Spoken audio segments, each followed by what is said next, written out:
Come, Holy Spirit, and be present with us in this place. For when you are with us, nothing else matters.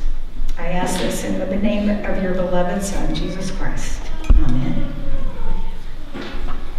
So a pastor friend of mine told me a story once when she was a kid that she didn't quite understand and got a little confused at the response to the Lutheran worship dismissal. You know, the go in peace, love and serve the Lord, and the response to that. So instead of the correct response of thanks be to God, she thought we were saying, thanks, speedy God. Thanks, speedy God, as if God was super fast or something. Since then, thanks, speedy God has been stuck in my head, and now it'll be stuck in yours too.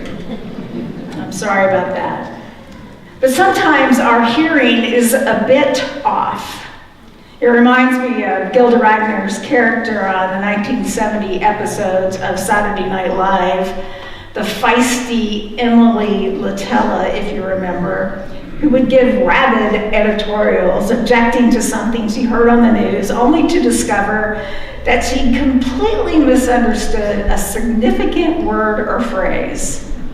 Emily would go on and on about the Eagles' Rights Amendment, or the violins on television and how they were wrong, until someone would explain to her that it was the Equal Rights Amendment and the violence on television, not the violins. And then she'd sheepishly look at the camera and say, never mind. Folks, we're just not the best listeners. We use internal filters to delete, distort, or generalize the information being spoken.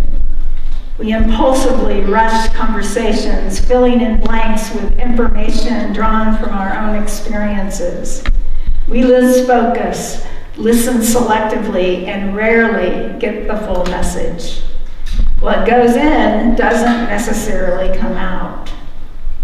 When Jesus tells the hometown synagogue crowd, today, this scripture has been fulfilled in your hearing, we have to wonder what they heard. Today's gospel picks up where last Sunday's left off. Jesus had come back from the wilderness for 40 days, where Satan had pressured him to kind of join his side. And returning home to Nazareth, Jesus enters the temple and reads from the scroll of Isaiah. The Spirit of the Lord is upon me, because he has anointed me to bring good news to the poor. He has sent me to proclaim release to the captives and recovery of sight to the blind, to let the oppressed go free. And then he rolls up the scroll, hands it back to the attendant, and sits down. And there's silence. All eyes in the synagogue zero in on Jesus. And then Jesus announces the impractical, the improbable, really the impossible. Today, this scripture has been fulfilled in your hearing. The congregation is stunned. Wait, what did he say? Did he say what I think he said? Is it true? Israel's long-awaited time of deliverance, foretold by the prophet Isaiah, is fulfilled now, today. The crowd must not understand the fullness of Jesus' words. They take the news well, and perhaps too well. You know, they've known him since he was a little snot-nosed kid playing in the streets of Nazareth. They are so proud of him, so gracious. Why isn't this Joseph's boy? Just a poor carpenter he was, and then he left us. And look at him now. Where did he learned to read, and with such authority. He was born to it. I'm telling you, he was born to it. By all accounts, it's a kind and caring scene. And all might have continued that way if only Jesus had kept his mouth shut. But no, Jesus decides to preach. And quickly, his little homecoming turns very ugly. Jesus begins talking to them like the prophets of old. He opens up old wounds concerning the prophets Elijah and Elisha. We can feel the tension in the temple. They didn't need to be reminded that God also works for the other side. God works wonders not only for the chosen people of Israel, but also for the pagan outsiders. God works his grace in those who do not worship the God of Israel. To them, it's blasphemous. And when they hear this, everyone in the synagogue is filled with rage. They rise up and run Jesus out of town, lead him to a cliff so they can just chuck him right off. Don't get any ideas. Why so enraged?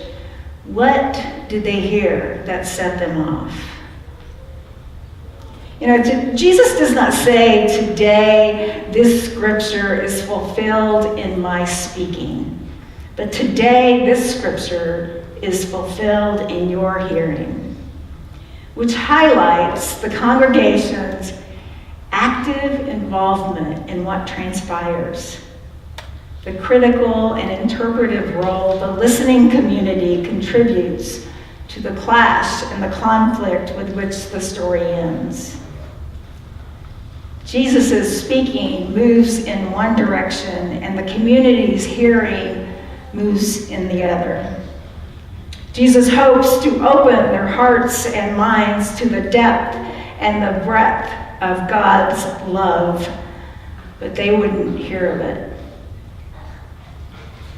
It doesn't take much to discover the citizens of Nazareth lurking around very loosely inside of us.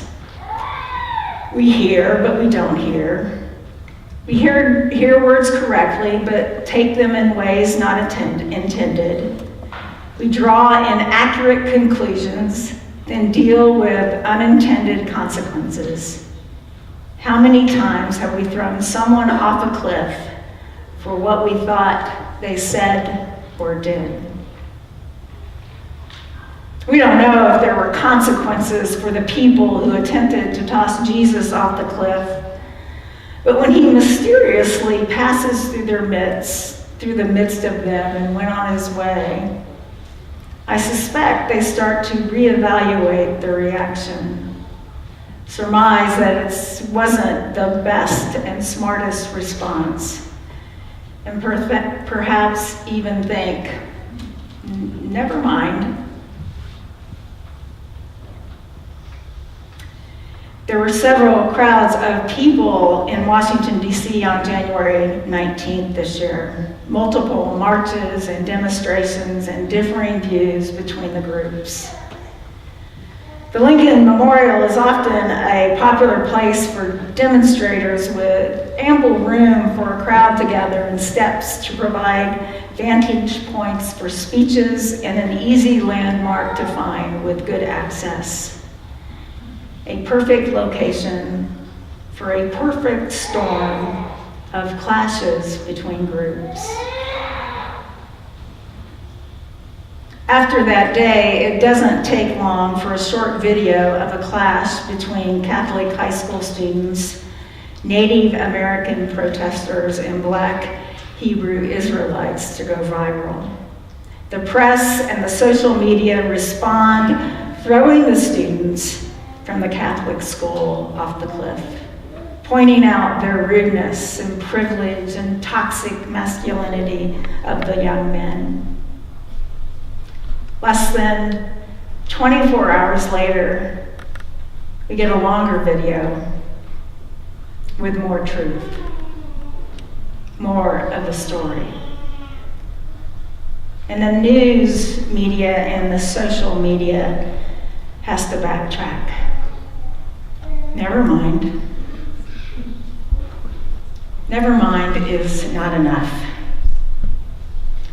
We don't have the full stories of what transpired in Nazareth or what transpired in Washington, D.C.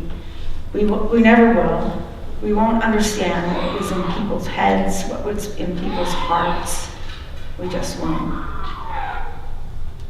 But somehow, for the crowds, the only solution for the perceived wrongdoing is death. For Jesus, by throwing him off the cliff. And for the boys, death threats from Twitter and Facebook. Do we even want to know the truth anymore? The crowd in Nazareth didn't want to hear it, and the crowd in Washington did not want to seek it. Why is truth so elusive? Do we listen with the intent to understand truth? Do we listen to seek the truth? Do we listen to seek God's truth? You know, we know that people who wanted to kill Jesus finally catch up to him. This time, he's not so evasive. At his trial with Pontius Pilate, Pilate asks him, "So you are a king?" And Jesus answers, "You say that I am king. But for this I was born. For this I came into the world, to testify to the truth. Everyone who belongs to the truth listens to my voice." The wreckage of the cross speaks to us as God's ultimate truth. The wreckage of the cross speaks to the truth that we seek. And the wreckage of the cross speaks to us of the self-annihilating love of God. A love the Apostle Paul tells us is kind and patient, not envious or boastful or arrogant or rude. A love that does not insist on its own way, is not irritable or resentful. A love that does not rejoice in wrongdoing, but rejoices in the truth. This love bears all things, believes all things, hopes all things, endures all things. This love is fulfilled in your hearing. You're lying down and you're waking up. You're touching and you're feeling. You're living and you're breathing. This love is real and true and will never, ever have to say, never mind. It's true. Let's embrace this love. Employ this love. Embody this love, and we will know truth. Amen.